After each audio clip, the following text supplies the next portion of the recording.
Hello दोस्तों, मैं हूं आरती और सभी का स्वागत करती हूं हमारे नोटबुक आइस चैनल पर। आई होप आप अच्छे से पढ़ रहे होगे।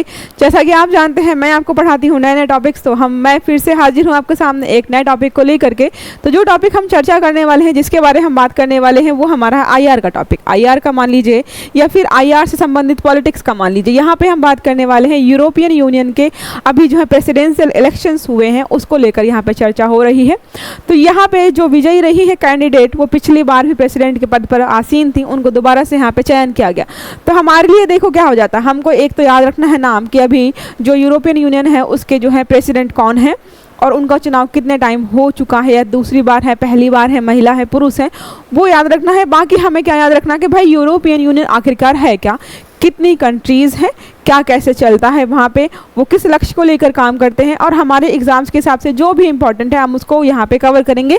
फालतू की बकवास यहाँ पे हम नहीं करने वाले, ठीक है, ज़्यादा बैकग्राउंड नहीं देखेंगे। तो कुछ हेडलाइंस हैं यहाँ पे देख लेते हैं। देखो ये सारी न्यूज़पेपर की हेडलाइंस है, ठीक है, कुछ देखी लग रही है आपको। ये इटली की दक्षिणपंथी प्रधानमंत्री जॉर्जिया मेलोनी ने उर्सुला वॉन डेर लियन की उम्मीदवारी पर यूरोपीय परिषद के फैसलों को अस्वीकार कर दिया है। ये अलग अलग न्यूज़ चल रही है। ये पॉलिटिकल मुद्दा हो जाता है कि हम नहीं मानते, तुमको चयनित किया गया है, ठीक है, ये सब है। तो यहाँ पे जो विजयी हुई है, देखो नाम यहाँ लिखा हुआ है, दूसरी बार है Ursula von der Leyen. Second time है कोई महिला जो है यूरोपियन यूनियन की जो है प्रेसिडेंट बनाई गई है, ठीक है। तो ये नाम जो है अपने आप में बहुत इंपॉर्टेंट हो जाता है, अपने जो डिसीजंस को लेकर के बहुत बारी चर्चा में बनी रहती है, ठीक है। तो अगर बात करें यूरोपियन यूनियन या यूरोपीय परिषद है, यूरोपियन परिषद है, वो कैसे वहाँ पे होता है। देखो अलग अलग कंट्रीज़ हैं, सारी 27 कंट्रीज़ हैं, ठीक है, 27 कंट्रीज़ हैं। 27 कंट्रीज़ में सब कंट्री से एक एक पर्सन वहाँ पे आता है रिप्रेजेंटेटिव के रूप में, वो सब चयनित करते हैं। इलेक्शंस होते हैं वहाँ पे, चीज़ें जैसे हमारे यहाँ पे इलेक्शंस वगैरह होते हैं, कुछ उसी टाइप का वहाँ पे इलेक्शन होता है।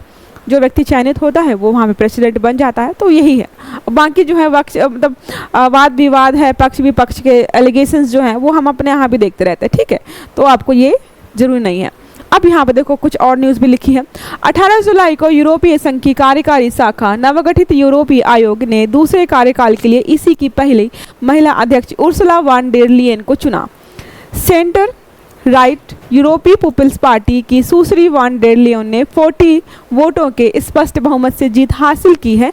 2019 में उन्हें केवल 9 वोटों का अंतर मिला था। 2019 में जब वो बनी थी पहली बार तो 9 वोटों का अंतर था, और अब जो बनी है तो 40 वोट का अंतर। इसका मतलब है, जाहिर सी बात है, उन्होंने जो है ज़्यादा अच्छा काम किया है, जिसकी वजह से उनको वो है इस बार जो है वोट ज़्यादा मिले हैं, ठीक है। देखो यहाँ पे जो है सारी कंट्रीज़ हैं आपकी, 27 कंट्रीज़ हैं, 28 हो जाती, लेकिन आपको पता है यूके जो है अलग हो गया और एक नई कंट्रीज ऐड हो गई। देखो स्टार्टिंग से 20, स्टार्टिंग मतलब है जब स्थापना हुई थी तब तो 6 कंट्रीज थी, उनका नाम देख लेंगे अभी हम। उसके बाद जो अलग अलग टाइम पे जो है जुड़ती आ रही है कंट्रीज, उसमें 27 हो गई थी। उसके बाद जो है यूके जो है उसने बोला कि मुझे अलग होना है, और एक कंट्री और है 2013 में अप्लाई किया था, उसका नाम मैं बताऊँगी अभी। उसने अप्लाई किया कि मुझे इसमें शामिल होना, तो एक कम हुई और एक जुड़ी तो 27 हो गई। क्योंकि कन्फ्यूजन हो सकता है कि भाई एक नया मेंबर जुड़ रहा है, कई बार होता है कि हम ये भूल जाते हैं कि कोई मेंबर इससे बाहर गया है, और एक नया मेंबर आया तो लगेगा 28 होने चाहिए थे, बट 28 तो है नहीं, 27 यहाँ पे, ठीक है। तो देखो 27 कंट्रीज यहाँ पे शामिल है, इनको जो है दोबारा चुना गया है। आप याद रखिएगा, यहाँ पे 2 बार मैंने मैप लगाया है, 2 बार मैप लगाया है भाई, अच्छे से याद रखना है आपको। बाकी इटली तो चर्चा में बना ही रहता है, आप पढ़ते ही रहते होंगे, कितने मीम्स बनते हैं इसको लेकर के, इटली मेलोनी, ठीक है। तो इटली है यहाँ पे, अलग अलग देखो साइड 27 कंट्रीज़ हैं, याद रखिएगा। सबके नाम मैं बताऊँ या नहीं बताऊँ, मैं आगे बता दूँगी सारे, ठीक है। अब बात करते हैं यूरोपियन यूनियन की, ठीक है। यहाँ पे अगर बात करें कि करेंसी क्या है कैसे, तो 19 कंट्रीज ऐसी हैं जो कि करेंसी के रूप में यूरो का इस्तेमाल करती हैं, लेकिन यहाँ पे 8 कंट्रीज ऐसी हैं जो कि यूरो का इस्तेमाल नहीं करती। आप मुझे कमेंट करके बताइए कि यूरो का इस्तेमाल ना करके ये किस करेंसी का इस्तेमाल करती हैं। आपको लगेगा आप क्यों नहीं पढ़ के आए, भाई सारा मैं ही पढ़ के आऊँगी तो तुम लोग क्या करोगे, तुम्हारे लिए कुछ क्वेश्चन तो लेकर आने पड़ेंगे ना मुझे। तो देखो यहाँ पे हमें याद रखना कौन सी ऐसी 8 कंट्रीज़ हैं यूरोपियन यूनियन का हिस्सा होने के बावजूद भी यूरो करेंसी का इस्तेमाल नहीं करती हैं। तो यहाँ पे कंट्रीज़ हैं Bulgaria, Croatia, French republic, Denmark, Hungary, Poland, Romania and Sweden. ये जो 8 कंट्रीज़ हैं इनके याद रखिएगा नाम। फिर बात करें अगर यहाँ पे इंटरनल सिंगल मार्केट है, इनके यहाँ पे बॉर्डर्स नहीं है। आपने बेल्जियम एंड नीदरलैंड का बॉर्डर देखा होगा, पता चलता है कि एक रेस्टोरेंट यहाँ पे है और यहाँ पे ऐसे बॉर्डर बना हुआ है कि ये बेल्जियम बेल्जियम है और ये जो है नीदरलैंड है, ठीक है। और बॉर्डर जो है यहाँ पे ज़मीन पे जो है प्लस या माइनस का साइन बना हुआ है, बस ये बॉर्डर हो गया। ये रेस्टोरेंट जो है आधा नीदरलैंड में है, आधा बेल्जियम में है, मतलब वहाँ पे कोई फिजिकल बाउंड्री या फिजिकल बॉर्डर्स नहीं है। जैसे हमारा पाकिस्तान के साथ है कि तार भी लगे हैं, बिजली के तार भी लगे हैं, फिर फोर्स भी खड़ी है, मतलब क्या है, इतना खतरनाक माहौल बना रखा है ना, वैसा कुछ भी आपको वहाँ पे देखने को नहीं मिलेगा। वहाँ पे पोरस बॉर्डर्स बहुत ज़्यादा आसानी, मतलब बहुत अच्छे से रहते हैं। यूरोपियन यूनियन की जो भी कंट्रीज़ हैं ना, बहुत अच्छी डेवलप्ड कंट्रीज़ हैं। जो अलग अलग कंट्रीज़ हैं, ग्रुप बनाती हैं, वो फॉलो करती हैं इस मॉडल को कि हम भी जो है यूरोपियन यूनियन जैसा बनना चाहते हैं। आई थिंक कुछ टाइम पहले मैंने पढ़ाया था आपको, साउथ अफ्रीकन कुछ कंट्रीज़ हैं जो कि अपने आप को यूरोपियन यूनियन की तरह बनाना चाहती हैं, वैसे ही अपने यहाँ डेवलपमेंट करना चाहती हैं, क्योंकि इतने सारे लोग जो है आपस में एक दूसरे को सपोर्ट कर रहे हैं, तो डेवलपमेंट जो है ज़्यादा अच्छे से हो रहा है वहाँ पर, ठीक है। यहाँ पे है 27 कंट्रीज़, एक बार देख लेते हैं। देखो यहाँ पे ऑस्ट्रिया है, Belgium, Bulgaria, Croatia, republic of Cyprus और French republic, Denmark, Estonia, Finland, France, Germany, Greece, Hungary, Ireland, Italy, Latvia, Lithuania, Luxembourg, Malta, Netherland, Poland, Portugal, Romania, Slovakia, Slovenia, Spain and Sweden. याद तो नहीं रहेगा, लेकिन देखो 2-4 बार देखोगे याद नहीं रहेगा, इतना पता होगा कि ये वाली कंट्रीज हैं यहाँ पे हैं। इससे बाहर की जब कोई कंट्री आएगी तो दिमाग में रहेगा ये वाली शायद वहाँ नहीं पड़ी थी। फिलहाल मुझे लगता नहीं कि इनके नाम पूछेगा, बट अब याद रखिएगा जो करेंसी वाला था वो पूछ सकता है, ठीक है।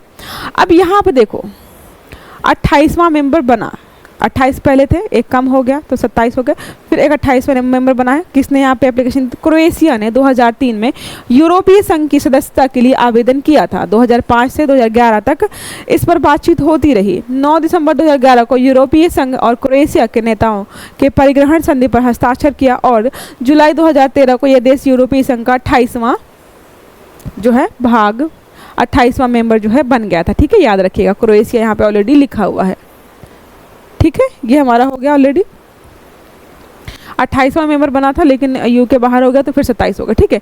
ईयू की योजना किसने बनाई थी? अगर बात करें कि भाई यूरोपियन संघ अगर आया है तो किसी के दिमाग की तो उपज होगी, किसी ने सोचा होगा ना कि कुछ ऐसा बनाते हैं। यहाँ पे लिखा है यूरोपीय संघ की औपचारिक स्थापना तब हुई जब मास्ट्रिच संधि, जिसके मुख्य वास्तुकार हार्स कोहलर, हेलमुट कोहल और फ्रांकोइट मिटरैंड ने 1 नवंबर 1993 को लागू किया। यहाँ पे जो इतने सारे 3 नाम दिए हुए हैं, तीनों के नाम याद रखिएगा। इन्होंने जो है इस चीज़ को यहाँ पे स्टार्ट किया था कि हमें कुछ ऐसा संगठन बनाना चाहिए। फिर बात अगर करें ईयू से, यूरोपियन यूनियन से कौन सा ऐसा देश है जो बाहर हो चुका है? यूनाइटेड किंगडम ऐसा है, यहाँ पे जो है वो बाहर हो गया था, याद रखिएगा अपने आप को, ठीक है। क्या किसी, अब ये कब बाहर हुआ था ये आप मुझे कमेंट करके बताइए, कब बाहर हुआ है यूनाइटेड किंगडम जो है, कब बाहर हुआ है ईयू से? इसका जो है आंसर जो है आप मुझे कमेंट बॉक्स में दीजिएगा, ठीक है। अगर बात करें क्या किसी देश को ईयू से हटाया जा सकता है? बिल्कुल हटाया जा सकता है। अगर जो है कोई कंट्री खुद छोड़ सकती है तो किसी कंट्री को उससे बाहर भी किया जा सकता है, ठीक है। तो देखो लिखा है निष्कासन, जब किसी राज्य को निलंबित किया जा सकता है, किसी सदस्य राज्य को सीधे निष्कासित करने का कोई प्रावधान नहीं है। यह विचार यूरोपीय संविधान और लिस्बन संधि के प्रारूप में आया था, लेकिन इसे शामिल नहीं किया जा सका। ऐसे कई विचार हैं जो इस तरह के प्रावधान को अव्यावहारिक मानते हैं। देखो यहाँ पे बातचीत होती रहती है कि किसी को बाहर निकाल सकते हैं कि नहीं निकाल सकते, तो इस चीज़ों पर विचार होता रहता है, ठीक है। तो आपको याद रखना है इतना। बाकी हम नेक्स्ट देखें तो हम आप देखते हैं कुछ चीज़ें हैं जो हमारे यूरोपियन यूनियन के बारे में हैं, और कुछ जो है फाउंडिंग मेंबर्स देखेंगे, कौन से ऐसे मेंबर्स हैं जो स्टार्टिंग जब ईयू बना था तो कौन कौन से कंट्री शामिल थे। यहाँ पर देखो यहाँ पे बात किन किन चीज़ों पर करता है। जाहिर सी बात है वो बिल्कुल चारों तरफ से, मतलब क्या है, हर तरीके से, हर डायमेंशन से जो है ईयू को, ये जो भी कंट्री जो वहाँ पे शामिल है उनका डेवलपमेंट करना चाहते हैं। तो यहाँ पे क्या क्या चीज़ें शामिल है देखो लिखा है, पीस प्रमोट करते हैं, कोई लड़ाई झगड़ा वहाँ पे नहीं है, वैल्यू वेल बीइंग है, अच्छे खासे अच्छे तरीके से रहते हैं, फ्रीडम मिली हुई है, इंटरनल सिक्योरिटी है, कोई बॉर्डर्स वगैरह नहीं है, ठीक है, कोई बॉर्डर नहीं है वहाँ पे। सस्टेनेबल डेवलपमेंट है, सस्टेनेबल डेवलपमेंट में इकोनॉमिकल चीज़ें आ जाती हैं, इन्वायरमेंटल चीज़ें आ जाती हैं, फाइनेंशियल चीज़ें आ जाती हैं, सोशल चीज़ें, मतलब जितनी भी चीज़ें हो सकती है डेवलपमेंट। अगर आपने SDG गोल्स पढ़ा है, SDG गोल्स पढ़ा तो उसमें पानी से लेकर के हवा, सोसाइटी, पढ़ाई लिखाई और आपका पढ़ाई लिखाई, रहना, खाना पीना, हर चीज़ को वहाँ पे रखा गया ताकि हमको मतलब बिल्कुल ऐसे डेवलपमेंट करना कि हर डायमेंशंस में हम जो है डेवलपमेंट कर पाए। तो यहाँ पे सब कुछ आ जाएगा। डिस्क्रिमिनेशन कॉम्बैट, वहाँ पे किसी के साथ कोई भेदभाव ना है, इस बात का बहुत ध्यान रखा जाता है, ठीक है। Promote scientific and technological progress, वहाँ पे जो है साइंस और टेक्नोलॉजी पर बहुत ज़्यादा जोर दिया था ताकि भाई लोगों जो टेम्परामेंट है वो भी साइंटिफिक रहे, विचारधारा है ओपन रहे, साथ में हमारे आसपास चीज़ें जो है वो भी साइंटिफिक रहे, हम थोड़ा सा प्रोग्रेस करें, ठीक है। अगर बात करें हम फाउंडिंग मेंबर्स की, कौन कौन सी ऐसी कंट्रीज़ हैं जो EU के बनने पे शामिल थी। 6 कंट्रीज़ ऐसी हैं जिनका याद रखना है नाम। देखो कुछ याद रखो ना रखो, इनके नाम याद जरूर रखना क्योंकि ये बहुत इंपॉर्टेंट हो जाता है। Belgium, France, Germany, Italy, Luxembourg and Netherlands, ये जो 6 कंट्रीज़ हैं ये शामिल थी जब EU की स्थापना या EU को बनाया गया था, ठीक है। अब हम चलते हैं हमारे क्वेश्चन पर। तो हमारा क्वेश्चन क्या पूछ रहा है, निम्नलिखित कथनों पर विचार कीजिए। पहला स्टेटमेंट हमारा है, हाल ही में उर्सुला वॉन डेर लेयन को दूसरी बार इसकी प्रेसिडेंट चुना गया है। जाहिर सी बात है, आपको बताया मैंने भी, जी हाँ चुना गया है, सेकंड टाइम चुना गया है। और इस बार जो है कितने वोट से जीती है, 40 वोट से जीती है। पिछली बार कितने वोट से जीती थी, 9 वोट से जीती थी, ठीक है। इसमें कुल 22 देश शामिल है। क्या 22 बताए हैं मैंने? बिल्कुल भी नहीं, आपको मैंने बताया है 27 हैं, 28 होते अगर जो है UK बाहर नहीं जाता, ठीक है। क्रोएशिया ने 2003 में इसमें शामिल होने के लिए आवेदन किया था, जी हाँ किया था, और 2013 में इसको शामिल भी कर लिया गया है। तो हमारा पहला और तीसरा स्टेटमेंट जो है वही सही हो जाते हैं। तो हमारा विकल्प C जो है वो बिल्कुल सही है। आई होप समझ में आ गया होगा ये, ठीक है। तो ये टॉपिक हमारा होता है यहीं ख़त्म। अब हम नेक्स्ट टॉपिक पे हम मिलेंगे नेक्स्ट क्लास में। जो भी लगेगा कोई बहुत इंपॉर्टेंट टॉपिक जो हमारे न्यूज़पेपर में चर्चा में चल रहा है उसको ही यहाँ पे डिस्कस करेंगे। आई होप आपको वीडियो अच्छा लगा होगा, टॉपिक भी पसंद आया होगा, समझाने का तरीका भी पसंद आया होगा। तो अगर वीडियो अच्छा लगा है तो लाइक करिएगा, चैनल को सब्सक्राइब करिएगा और आने वाले सारे वीडियोज़ आपको टाइम से मिले इसके लिए बेल आइकन जरूर दबाइएगा। अच्छे से पढ़िएगा, अपना ख्याल रखिएगा। Have a good day, thank you.